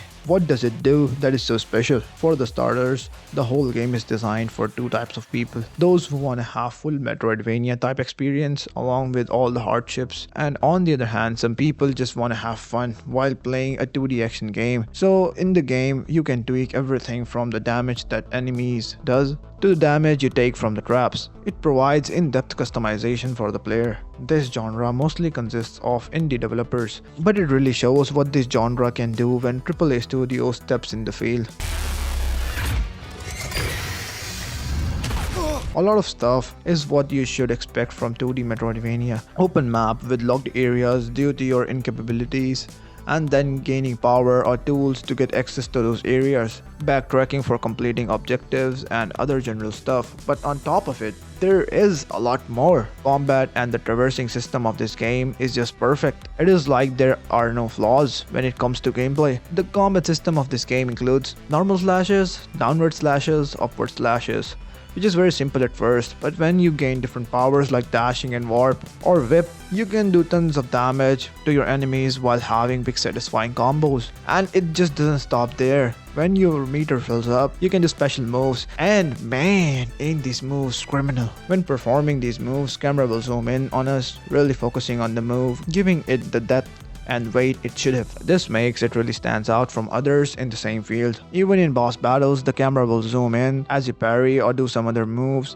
This really gives a cinematic feeling when fighting those bosses. It is the same as anime fights, flashy and worth experiencing. Now the level design. This game has one of the best level designs. At first, when you start the game, the environment seems pretty normal. In other words, they don't stand out and it would feel stale, but as you progress, the levels that Montpellier has designed will blow your mind. From the archives to Stuck Tsunami, I mean, look at this. Simply marvelous. All of these levels feel so different and captivating, having their own unique features and puzzles. Oof. The game is filled with traps and what I would say, little brain teasers, and these are highly entertaining for those who knows how to play these type of games, but they can also be incredibly frustrating for those who never played these kind of games before, because while it does require mastery, it is worth it because the satisfaction it provides is simply great. Overall, this game is well thought out and every single mechanic made fits with another like puzzle pieces, making a really good game called Prince of Persia Lost Crown. Montpellier really did their best and went all out with it. Every ability is used at its fullest. The whole series of Prince of Persia is in existence from a long time, and all of the entries are quite different from one another, giving the player unique experience every single time. That is why fans even now can't let go of our beloved prince. Now what we have to see if this video will go irrelevant if the remake of Sands of Time comes out, or will it stay relevant while Ubisoft sleeps on Prince. I hope that the latter don't happen, as our prince has a lot of potential and should be allowed to run freely in his second run, or should I say third. If you have watched the video till now and haven't liked it, what are you doing? Ain't no way you're watching a video this big to the end without liking it for real. These videos take a long time and a lot of love to make. I hope you like my work, and I've talked enough. So take care and see you soon.